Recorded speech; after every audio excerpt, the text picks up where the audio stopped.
علامہ بغدادی صاحب اور دیگر جو ہمارے ذمہ داران تھے، سب سے ایک ہی سوال، پتہ نہیں ان سے ہوا ہے یا نہیں، ہمارے پنجاب میں جتنے بھی گرفتار سے ان سے یہی پوچھتا تھا لیڈروں سے کہ آپ کو پیسے کون دیتا ہے؟ یہی تو سوال ہے، اور تو ہمارا یہ تو جرم، یہی جرم تھا سب کا۔ مجھ سے بھی علیحدہ کر کے لے جاتے اس طرح خفیہ خانوں میں، جی آپ سے کچھ بندے ملاقات کرنے ہیں، میں ہاں جی کہتے ہیں آپ ہمارے ساتھ تعاون فرمائیں، آپ کو پیسے کون دیتا ہے؟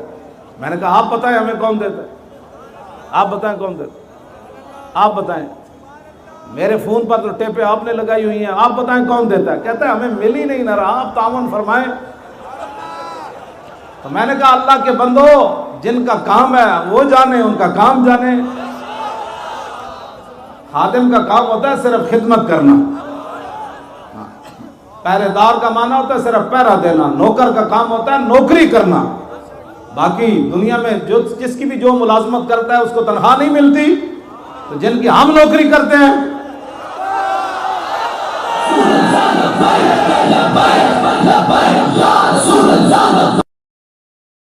ایسے بھائی نہیں، زور لگاؤ زور لگاؤ۔ تاجدار ختم نبوت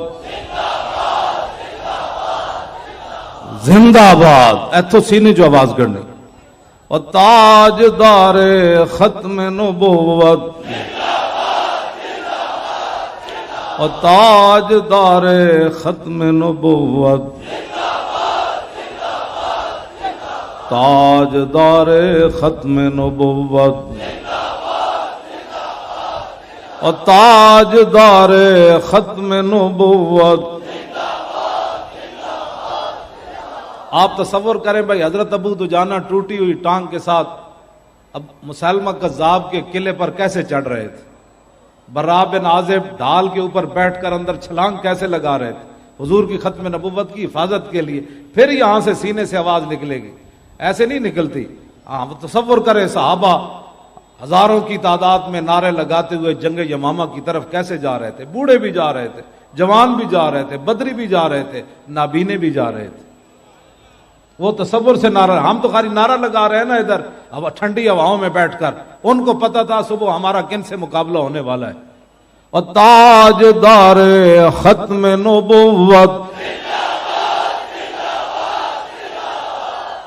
اور بھائی شیرو وہ جو پیچھے وہ سارے اسی طرح آواز نکالیں جس طرح یہ پہلے لوگ آواز نکال رہے ہیں۔ یہ آواز بچا کر کس کے لیے رکھنی ہے آپ نے؟ اور تاجدار ختم نبوت، اور تاجدار ختم نبوت، اور تاجدار ختم نبوت، اور تاجدار ختم نبوت۔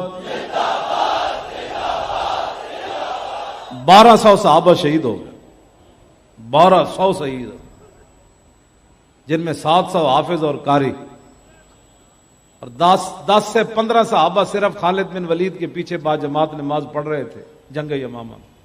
ام عمارہ فرماتی ہیں باقی سارے اتنے شدید زخمی تھے کہ وہ خیموں میں نماز پڑھ رہے تھے۔ تو آپ صرف نعرہ لگانے میں ایک دوسرے کے منہ کی طرف دیکھتے ہیں، یہ ایسے نہیں دین تخت پر آئے گا، اس کے لیے تو قربانیاں چاہیے۔ کبھی بدر، کبھی احد، کبھی خندق، کبھی حنین۔ بدر سے بڑھ کر زیادہ خوفناک منظر احد میں ہوا، پھر احد سے بڑھ کر پھر خندق میں ہوا، وہاں تو روٹی کا مسئلہ بن گیا، پیٹ پر پتھر باندھ لیے صحابہ نے، ٹھنڈی ہوا چل رہی، 25,000 کا لشکر آ گیا۔ علیکم بسنتی و سنت الخلفاء، یہ ہے سنت مصطفیٰ۔ جب عمر بن عبد ود گھوڑا ادھر لے آیا نا، خندق عبور کر کے آ گیا، یہ ہے جی سنت ہے، تو حضور پھر خود تلوار پکڑ کر پہرے کے لیے کھڑے ہو گئے، اور حضور نے یہ بتایا سنت یہ ہے کہ جب دین پر مشکل وقت آ جائے تو جو دین کا رہنما ہو وہ خود تلوار پکڑ کر کھڑا ہو جائے۔ ہاں جی یہ ہے۔ لبیک لبیک یا رسول اللہ، لبیک لبیک لبیک یا رسول اللہ، لبیک لبیک لبیک یا رسول اللہ، لبیک لبیک لبیک یا رسول اللہ۔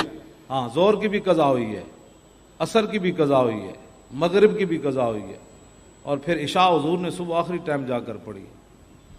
تو یہ بھی علیکم بسنتی و سنت الخلفاء کہ جب دین پر مشکل وقت آ جائے تو پھر حضور نے خود بھی خندق کھودی ہے. اور یہ تو پڑھ کر میں ویسے بھی روتا ہوں رات کو کہ حضرت انس بن مالک کہتے ہیں حضور نے خندق کھودی بھی ہے اور پھر مٹی بھی اپنے پشت مبارک پر اٹھائی ہے. یہاں بڑا قیمتی ہے مولوی خاتم، اگر اس کو ہتھکڑیاں لگ گئیں تو پھر کیا ہوا؟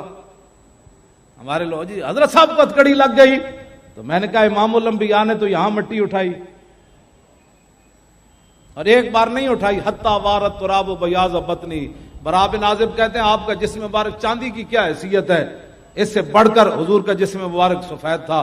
تو فرماتے ہیں اتنی بار حضور نے مٹی اٹھا کر پھینکی کہ مٹی نے اٹھ کر حضور کا جسم اتنی بار چوما کہ رسول اللہ کے جسم کی سفیدی گم ہو گئی تھی. یہ نہیں کہ برکت کے لیے حضور نے اتنی ساری مٹی اٹھا کر ایسے کی ہے، حضور مٹی یہاں اٹھا کر لے جا رہے تھے. پاگل ہو جاتا ہے بندہ دو میں جہانا دے مالک و امن، تو حضور مٹی تھے چک کے دین واسطے لے جامن.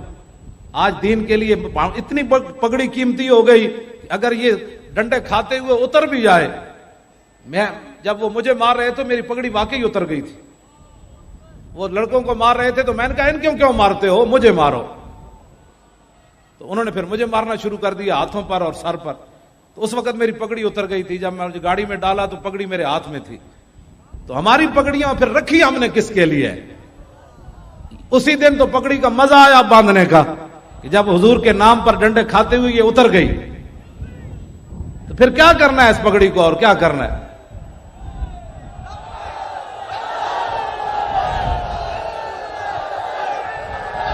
رسول اللہ لبیک لبیک لبیک یا رسول اللہ لبیک لبیک لبیک یا رسول اللہ لبیک لبیک لبیک یا رسول اللہ لبیک لبیک لبیک یا رسول اللہ لبیک لبیک لبیک یا رسول اللہ. یہ کوئی ایسی باتیں نہیں ہیں ہم نے کیا کیا، کچھ بھی نہیں کیا، ہم سے مراد آپ سارے ہیں، کچھ بھی نہیں کیا.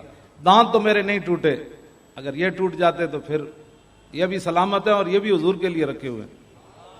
میں ان کی صفائی اسی نیت سے کرتا ہوں، کبھی موقع آیا تو یہ بھی پیش کر دیں گے. ہاں میں دانتوں کو بیماری اس لیے نہیں لگنے دے رہا، بس مکمل صفائی رکھتا ہوں اپنے دانتوں، اور دانتوں کی صفائی مسواک کی ہے. میں نے کبھی پیسٹ استعمال نہیں کی. بالکل میرے دانت سارے سلامت ہیں، ان کو کوئی کیڑا مکوڑا نہیں لگا ہوا.